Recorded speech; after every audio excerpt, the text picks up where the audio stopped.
Lord, you know you've been so good. Lord, you know you've been so good. You watched over me all night long. Lord, I know you've been so good. Jesus, I've been wrong in my life, and sometimes I even sin. But Lord, I thank you for waking me this morning and letting me kneel down and pray again. I could have been dead, sleeping in my grave. Oh, you made old death go away this morning, made him behave. You've been good. You've been good. You've been good. Lord, I know you've been so good. Now, this is my favorite part, y'all. Lord, child, I don't want to do that because I'm going to start crying. Hold on. I'm going to say it anyway. Lord, I know you spared my life. Lord, I know you spared my life. I could have been dead, sleeping in my grave. Lord, I know you spared my life. Jesus, you've been my mother, and Lord, you've been my father too. All the troubles and trials I had in my life, without you, Lord, I don't know what I'd do.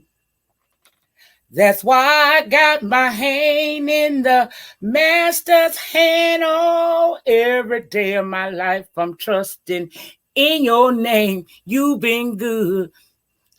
Lord, have mercy. Who's in me that long? Because I'm starting to fit. Girl, wait a minute. Girl, y'all done missed me. Girl, I didn't even know the camera wasn't going, child. But that is the Lord. You know you've been so good. By the late, great Luther Barnes, trying to get into it. I loves me that song. Baby, that song there has carried me a many a days. I ain't lying to you. Ooh, yes, it has, honey. Especially that part about Jesus, you've been my mother. And Lord, you've been my father too. Out of all the troubles and trials I've had in my life, without you, Lord, I don't know what I would do. That's why I got my hand in the master's hand. Oh, every day of my life I'm trusting in your name. You've been good. You've been good. You've been good. Lord, you know you've been so good. Anyway, child, before I get to getting into that too deep, that is, again, Lord, you've been so good by the late, great Luther Barnes. Get into it. Welcome back, everybody, to another episode review of Greenleaf. This is season 3, episode 5, entitled The Third Day. Now, we open up with Gigi sitting out by the lakeside, looking over in the lake, deep in thought as Darius shows up. He stopped by to bring her a little coffee before he heads off to Vegas to investigate Edenville landing and what that actually is. Because, see, online, it seems like they have strategically tried to erase Edenville landing as if it never existed. And he is determined to go over and check into the county records and find something out. Apparently, Bob wanted to shut down the story about H&H, and his editor actually called him late the night before and wanted to kill that story, wanted him to go into politics. Well, he mentioned that Bob is going to be running for public office, and wouldn't they like to know what brought him into brought hope and harmony to that town, and why did they want to take over Calvary so bad? Well, editor man said you asking too many questions, so he done fired him. Gigi would have went with him, but she got to go visit AJ. She's still not certain how he feeling and how he gonna respond to her. His hold is almost up, and she just want to see what's gonna happen next. So she got to stay back and check on her egg. Carissa wakes Jacob up in the middle of the morning, I guess close to the noontime hour, announcing she's getting ready for work, and he probably needs to do the same. Find work, in other words. She woke him up also to tell him that she got a meeting with his boy Dante after work, and she need him to pick up their son Winky after work. Now, Jacob ain't said nothing to her. Not one word did he utter to that retarded ass woman. But you know what she did? She got mad and started talking about that's why she gonna want primary custody. He said, I ain't say nothing to you. I ain't even said nothing. He said, why don't you know what, we can't keep doing this. Why don't you just move out? She said, when I make sure me and my children will be secure, properly taken care of, then I will. Downstairs, Lady Mae and Bishop was looking for church names, and he mentions Cornerstone. And she said, it's already a Cornerstone, James. We took Zora to it to pick apples. They got that wonderful cider and that crazy corn maze that you got lost in. He said, oh, no, I got you. I had got us out of it. She said, no, I'm the one that got us out of it. You was lost. Then she told him, she said, you know what? You either gonna have to stop drinking that brown liquor for bed at night, or you need to go have a physical, see a doctor. She reminded him he had a heart attack not too long ago, so he might need to go see somebody. He said he fine and fit and he don't need to see no doctor. Thank you very much. Charity comes down, headed to work, and Bishop stops her. He wants to talk her to come come with them. They're about to build this new church, and he want her to come there. She says she got a preaching position at Harmony and Hope. Lady Mae, she gonna go to work for that Husky Temple. Go on and go to work for him. It only matter of time before that greasy Negro and that wrinkled old hag have her running around being a mammy to they cinnamon made ass children. I said, I don't give a damn what nobody. I love me some May. May, I got the spirit of May inside of me. Because, girl, when it's on my mind, I'm just going to say it. I try to have some cool. Y'all know I do. I be trying to have some cool about myself. But, y'all, they be working me sometime.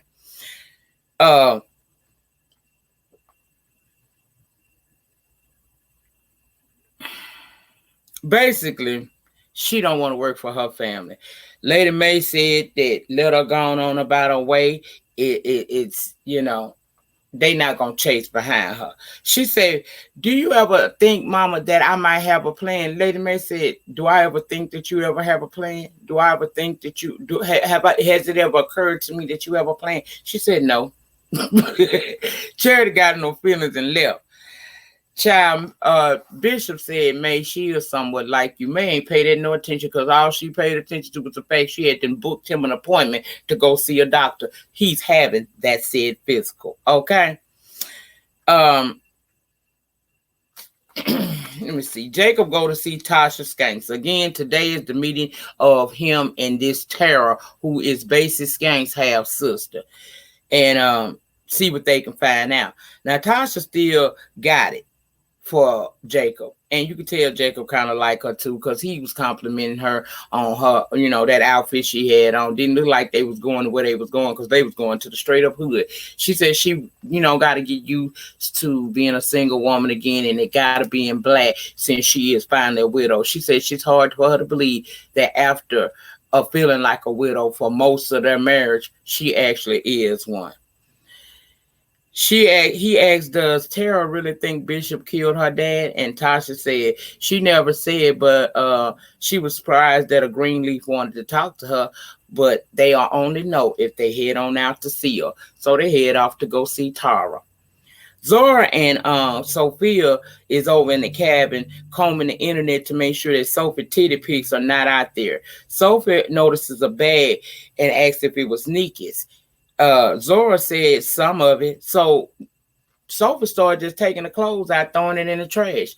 Zora tried to stop her, telling her, I said some of this stuff is mine. As she started throwing the stuff in the trash, here comes Nyca. They get into a fight. Child, they get into it, Zora in the middle of it. And Sophie said Nikki breath stank.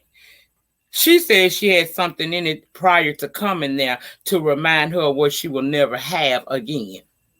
They reaching from one another, and then Zora in the middle trying to keep them from fighting. But baby, she threw in the last punch verbally. Voice started right there. She threw it at Zora. At least at Sophie. At least I can have cheering. Baby, what did she say that for? That made little Sophie want to fight even more. They just into it. But truth be told, Nikki was getting the best of Sophia. She ain't no fighter. You can tell that. She needs to stick to the rivers and the lakes that she used to, because fighting ain't her forte. Zora gets them broke apart and tells Nikki to leave. Nikki feels somehow that Zora is wrong, even though this is Zora's cousin and you just a hoe she know. She feel like Nikki is wrong. And Zora wrong to tell her to leave. And Sophie added, don't come back. She gonna say this thing and turned her back on you so many times. I can't believe you selling out to hang with her and called her fake and left. Zora ain't paid it too much of time, honey. I said, After she left, Zora told Sophie, look, I didn't mention nothing about you not being able to have kids. I don't know where she got that from, but it wasn't me. Sophia is frustrated, and she kind of walked off for a minute. Now, Noah comes to the house to see Lady May and Bishop, and Lady May is super happy to see him. She talking about how more handsome he gets every year, and asked Gigi, didn't she agree? And we know that Gigi not feeling Noah right now. Plus, she said she had noticed considering the circumstances. Lady May said, well, he looked like a movie star. Noah says his parents his mom's excited to meet AJ as well. So Bishop and Lady May pretty much force her, Gigi, to be sitting in there being cordial with Noah right now. Phil comes to Charity as she's in her office, asking her to do the opening, the welcome for this coming Sunday. She said Judy should be doing the welcome. After all, she's the first lady, or going to be. She said she a preacher. That's what she said. She wants to preach and said soon. He said soon she'll be able to preach. But she won't know when. She don't want no runaround from her family. She said, from him. She said, I went around, I need to know a date and time. Clearly it ain't going to be next week or this Sunday that you want me to do this welcome in, because you got to clear with Bob. So when will I be able to preach? Because I waited years playing around with my family, and I'm not finna let that happen again. He said he gonna try to make it happen, and he has to talk to Bob. She said she fine, although she was disappointed. Then he asked her to help Judy with the music just until they can find a replacement for Carlton. You remember last week Carlton quit and Charity started crying because she wished she could quit too. Well, they got to find a replacement. She agreed only because she said she wants somebody to be in the pews when she finally does preach. And one thing for certain and two things for sure, mess with black people music and they are outie. Zora and Sophia back down at that house together. She putting a little sass on Sophie's little eyebrow because she got her a little liquor right there. And she telling her that, why you been in, you need to put your rage in check. Sophie said if her boobs were all over the internet, she'd be enraged as well. Zora said, but you've been acting like that before this. You've been like this for a minute. You need to figure out a way to channel that anger because hands you ain't got. And I said, amen. Amen. Can the church say amen?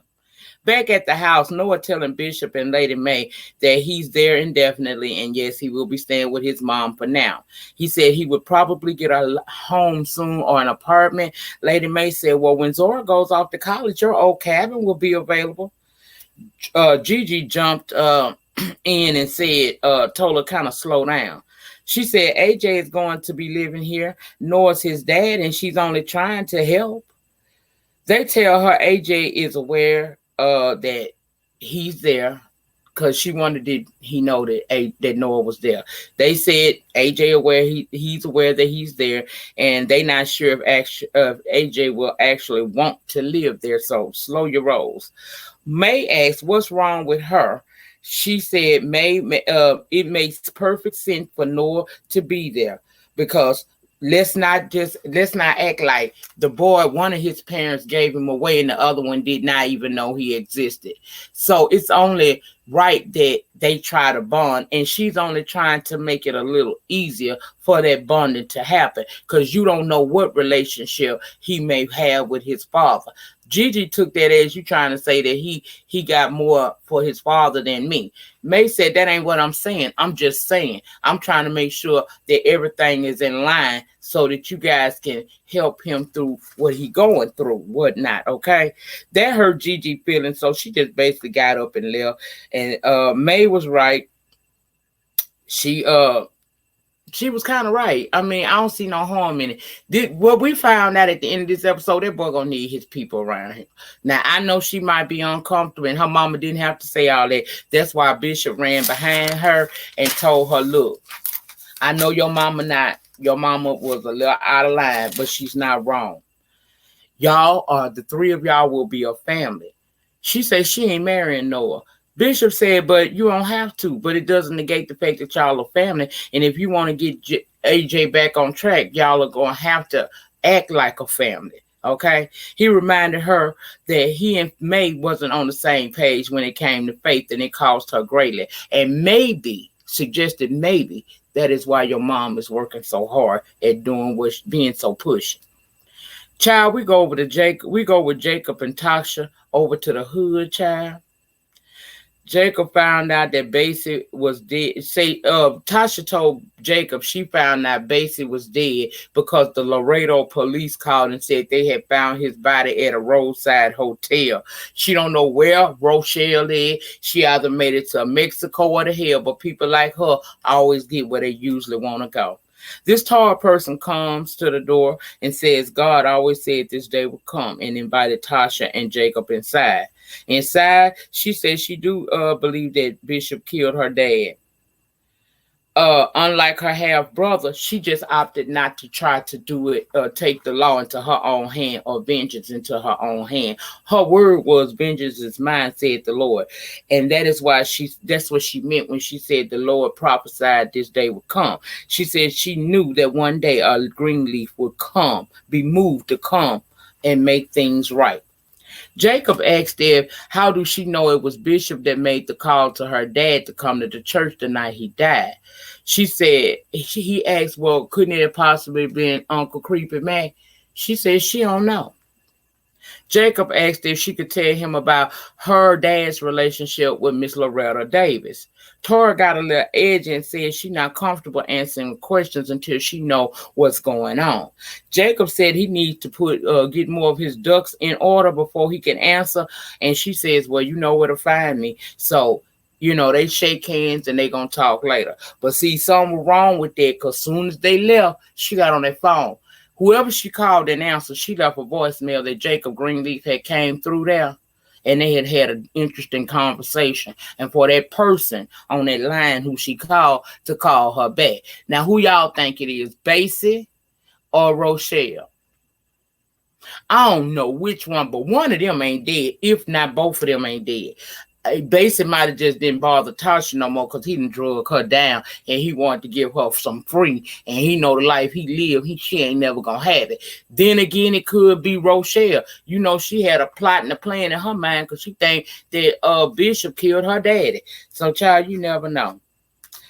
Anyway, AJ called Sophia as Bishop, Lady May, and Corinne are discussing downstairs the people that are willing to come with them on this journey to building this new church. One, Harold by name, wanted to know about the insurance. May said tell Harold that they will make sure that him and Vivian is taken care of.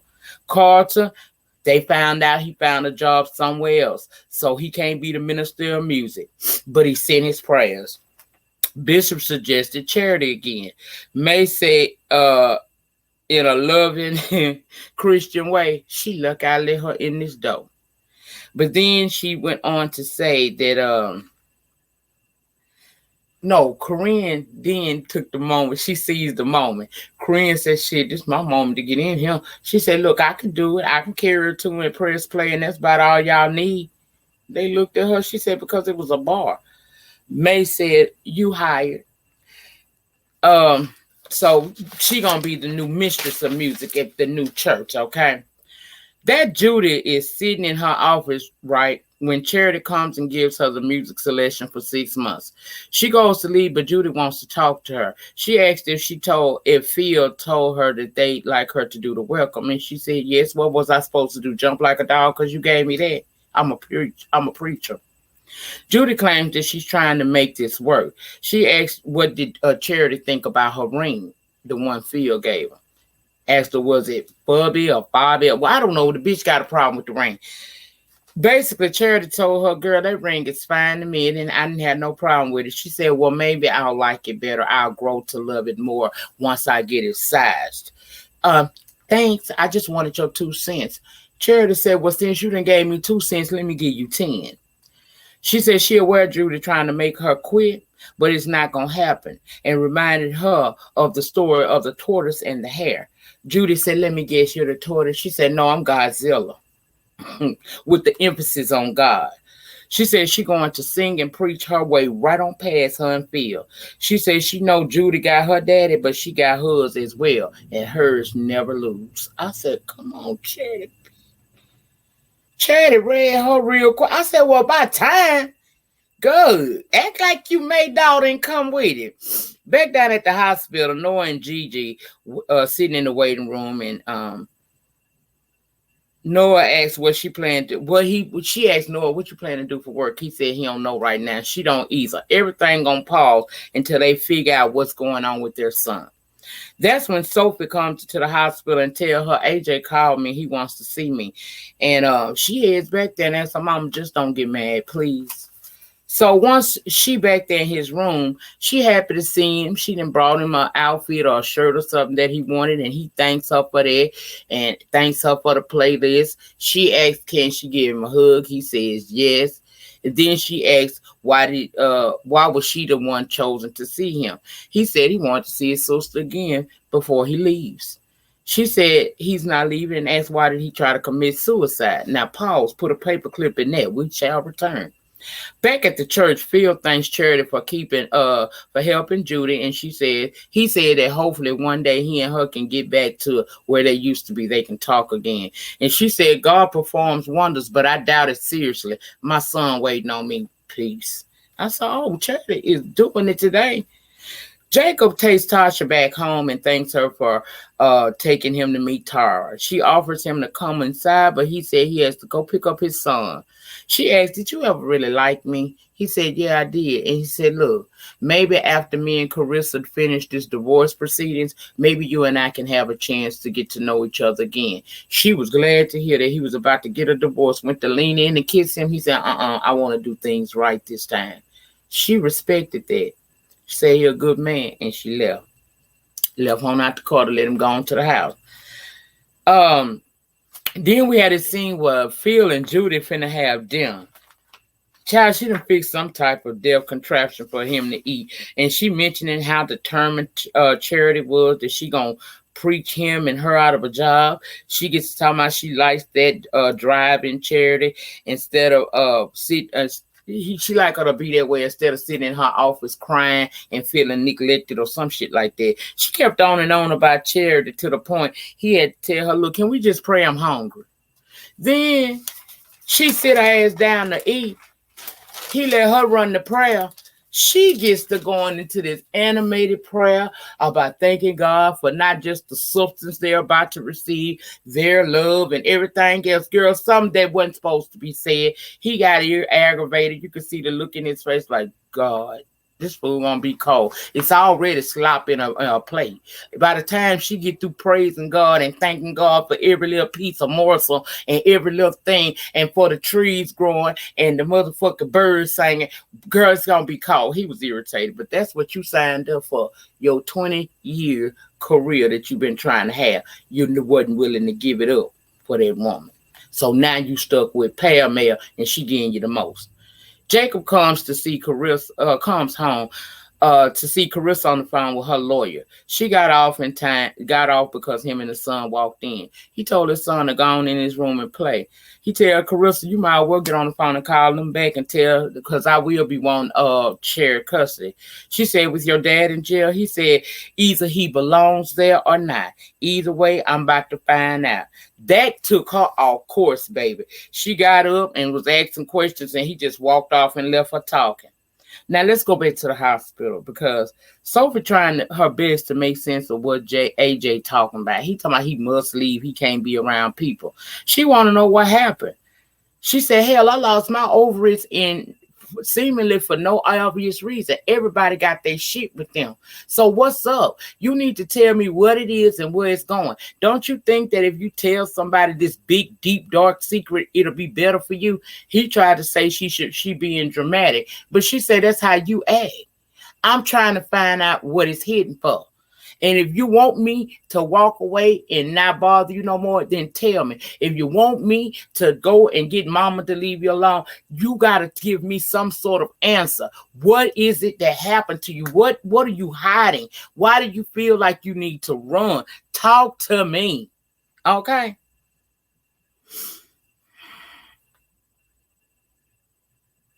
Jacob then finds the bishop on an exercise machine and tell him that he needs to talk to him. He asked him straight up, look, did you call Daryl James the night that he died to come to the church? He said no. Jacob said, well, Loretta left this house to Daryl James in his first will. Bishop like, no, she left it to me in May. I have the paper. He said, no, Daddy, it's another will. And in that will, she wills this house to Daryl James. He said he's going to have to find out. Bishop wanted to know what was going on. It's complicated. Jacob said he's going to find out some more. And he left his daddy there stunned. Lady May go to see Charity. She said she had a bad day. As Lady May, as bad a day as she probably think her mama thinks she had it. Lady May apologized and said that she don't take no pleasure out of Charity misfortune, but something of hers the Lord led her to. It was her old hymnal. When she opens it up, she sees that Charity had written in there, Reverend Charity Greenleaf. Charity said that she never wanted to sing. It was never her dream. She always wanted to be a pastor. May said that maybe she wasn't so far off base, and she was about to say, don't be a fool. But then she remembered that she just spent the entire day of her few years left on this earth trying to find a new church name and was failed miserably. She said, we all play the fool sometime. Charity suggested Eternal Faith Fellowship, and May loved it. She actually loved it. She said, look, Corinne, we got her as our music person, so you ain't got to worry about that. That's handled, thank God. She said, but the associate pastor position is still open if you want it. There may be some there for May and Charity eventually. Charity did say she would let her mother know, and I said, oh, I hope she finally gets it. I hope they can work this out. Charity can make it right, because she got a lot of making up to do, and being able to help them rebuild what they lost because of her would be a great start. Anyway, down to the hospital, Gigi in the waiting room with Noah still going bonkers when Sophie comes out and says AJ wants to see his mother. I noticed immediately that Sophie was in tears, but Gigi goes back there, and this is what this boy said, something that really struck me. When she came in there, he said, look, I'm going to tell you something, and I don't want to talk about it afterwards. I don't want to answer no questions. He said, when I was in jail, a group of dudes raped me. One of them bitches had HIV, and that is why I'd want to get away from everybody, because I have HIV. You can't fix it. Child, she couldn't say nothing. She just was standing there stunned and tears rolling down her face. And it made me soften to this boy. Now, do y'all think that young man that the police think that broke into the first of all, do y'all think the reason why he broke into that pharmacy was to get the medications because he knew he was HIV positive and he wanted to stay on his meds? And do y'all think by some happenstance that young man that she met on the Greenleaf estate at the end of season 4 is in fact one of the men who raped her son? That's what my mindset is saying. Now, I could be wrong. Y'all let me know down below. But anyway, I done been talking long enough. Child, I ain't no singer for them haters that's going to get down there and say something. I am a pianist. I'm not a singer. So I just gave you what I had to give you on this review. And there we have come to a close. And in closing, as always, remember that you do not have to be great to get started, but you have to get started in order to be great. And also, the depth of your struggle will determine the height of your success. In the meantime, in between time, please remember to rate the video. Ratings get me recognized on these YT streets. Comment down below in the panic, aka comments. Let me know what y'all think. Do y'all think that AJ broke into that pharmacy? Because we know he broke into it. Was he going in there to get them HIV meds? And do you think the young man that Gigi encountered at the end of last season on the road near the Greenleaf estate is actually one of the young men who actually raped her son? He's also the young man that they say robbed that pharmacy. That's what got him off. So you think there is somehow God's divine intervention that is working in his favor to help him? Let me know below. Also, if you have not subscribed to this channel or my backup channel, Lady Nyca Live, please subscribe to both of the channels. The link to the second channel always in the description box below the title of the video. Subscribe to both of the channels. Tap your notifications on both of them so that each and every time I drop a pre-recorded video or go live from this channel, you guys will be notified. Or if I go live on the other channel, you'll be notified and you can come over and join into the fun. You guys have a great remainder to your now. Oh, it's almost Thursday, y'all. It's almost Thursday. I've been doing stuff all day, and I finally got this out. So I'm going to try to get this up before midnight. You guys have a great remainder to your night, a wonderful start to your Thursday, and I will see you on the next live or the next upload. Join me back here next Tuesday night for another episode review of Greenleaf. I apologize. This review and the Dynasty review were late this week. That's on me. I apologize. I will do better next week. But we do Greenleaf and Dynasty Tuesday nights. It just moved to Wednesday nights because I was kind of tired. Have a great night, guys. And thank you again for all of your support. Peace.